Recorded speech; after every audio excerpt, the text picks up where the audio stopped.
Okay, so let's solve some polynomials.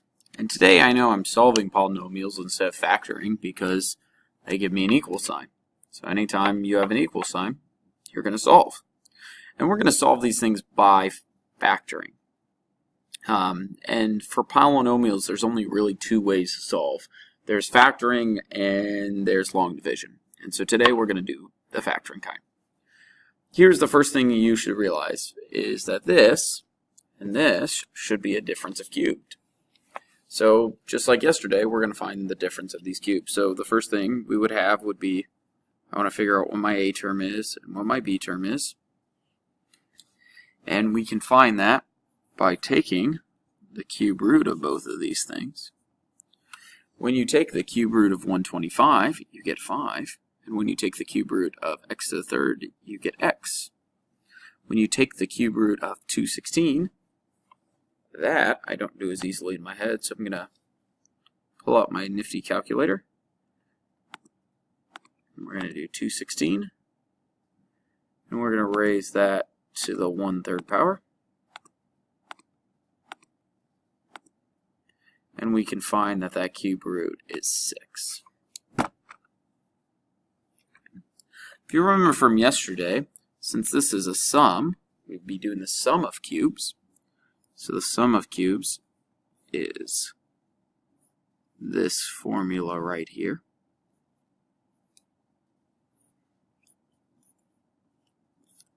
And we're just going to plug those different pieces of information in. So A is 5, so 5x, plus B is 6, so 6. And then A squared would be 5 squared, which would be 25x squared, plus B times A. Oh, I made a mistake. This should have been a minus sign. So this would be minus B times A, which would be 30x. And then we would get B squared, which would be plus 36. And again, since that is equal, well, I need to scroll over a little bit, but this whole thing would be equal to 0. Now that we've factored these things, we're going to figure out what this is equal to 0 and what this is equal to 0. So the first thing we're going to have is we're going to have 5x plus 6 is equal to 0. Subtract 6 over. Well, 5x equals negative 6.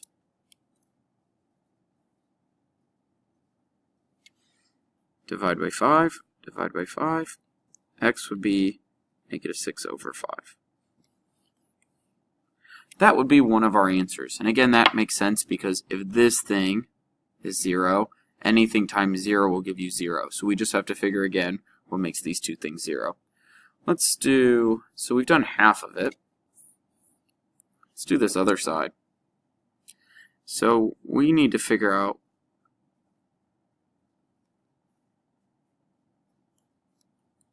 when this thing is equal to 0.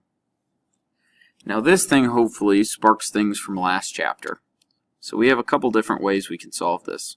Number one, we could try to factor this thing, but this thing won't factor. We could try to complete the square, but it looks like it would be a lengthy process. And we could try to use the quadratic formula. So that's what we're going to do. We're going to use the quadratic formula, which is negative b plus or minus the square root of b squared minus 4ac all over 2a. I'm going to label this. This will be my a, this will be my b, and this will be my c. So I'm going to need a little bit of room. Okay. So, a negative 30 is a positive 30. 30 squared is 900 minus 4 times A, which is 25, times B, which is 36, all over 2 times 25, which would be 50. Okay. That second part I can't do in my head.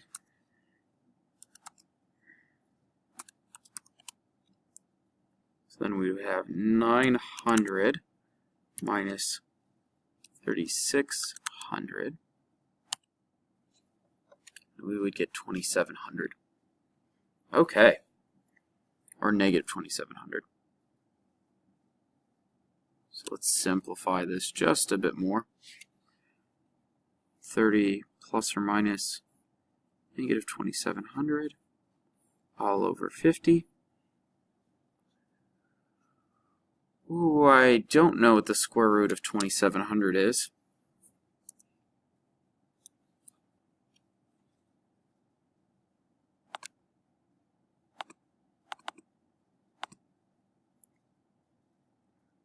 Whoops. Come on. Can't type today. 52, about.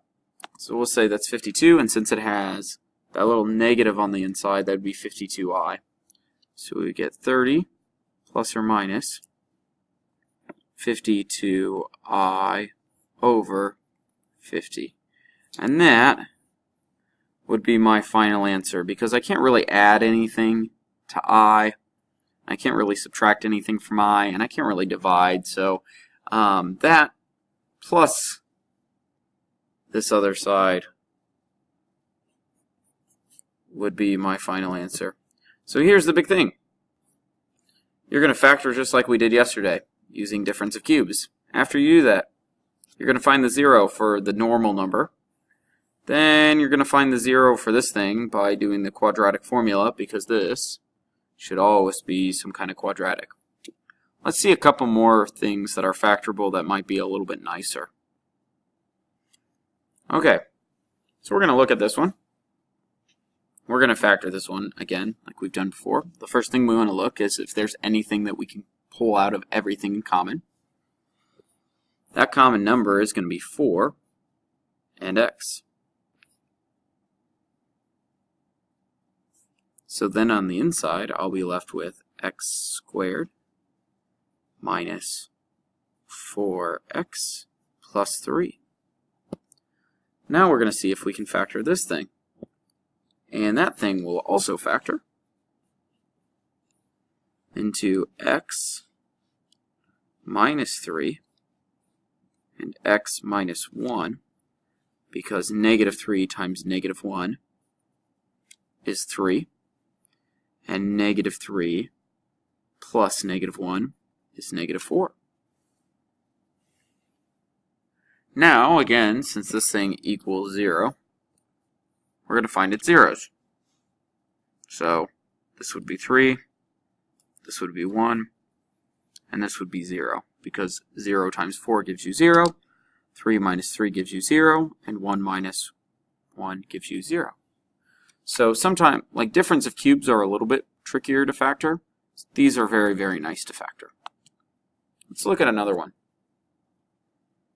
Again, this one's pretty nice to factor. It just has a fourth power and a squared power. When you see that, we're going to break this down into x squared and x squared, because that's how you get to x to the fourth. And then what's going to multiply to give us negative 10 would be negative 9 and negative 1, because that would give us our positive 9. But negative 9 plus negative 1 is negative 10. This thing, because it's difference of squares, will actually factor out further. And again, this will factor out further. Because if you try to think about what will multiply together to give you negative 9, but add together to give you 0, because there's nothing in there, it'd be negative 3 and 3, and this one would be 1 and negative 1. Now I can go through and find its zeros, because this thing is equal to 0. So that'd be 3, that'd be negative 3, that'd be negative 1, and that'd be 1.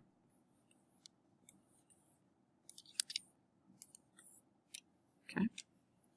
Let's do one more. First thing that you want to do for this one, divide everything by the common factor. So the common factor that everything is divisible by is 2. So let's divide everything by 2. This would give me 2x to the fourth minus 1x squared minus 2 equals 1. Now this thing isn't equal to 0, so we can fix that by subtracting 1.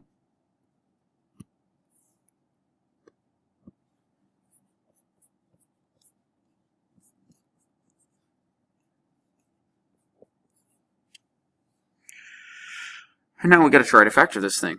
Well, this thing has a number in front of it. So whenever it has a number in front, we're going to take that first number and times it by the back number, which will give us negative 6.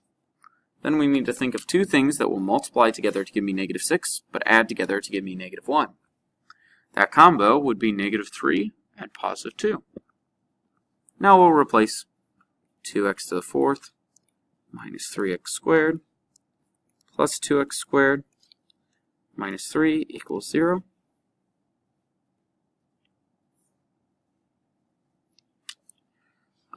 Split that in half.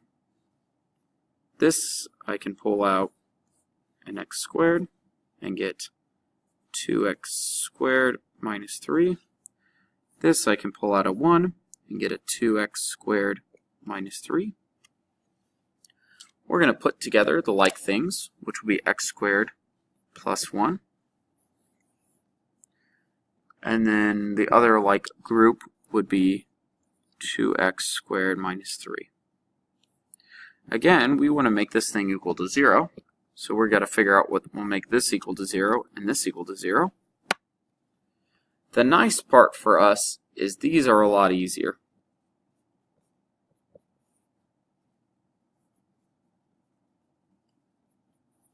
Because they're already kind of in this algebra setup, or algebra 1 setup for solving. Subtract 1, x squared equals negative 1. Take the square root. When I take the square root, I get a plus or minus.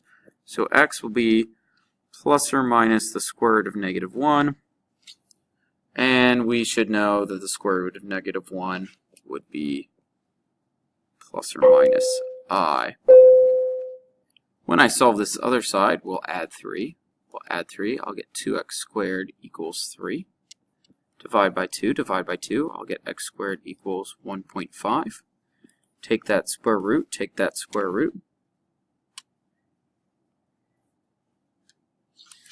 of x equals plus or minus the square root of 1.5. So about 1, or 1.1. And these would be my two answers. The big thing for today is we're combining a lot of different things. We're going to be factoring, and then we're going to be finding some zeros. Now sometimes you're going to have to use things that we did in last chapter, like in this situation, this is solving by square rooting. In this thing right here, we're going to solve by the quadratic formula.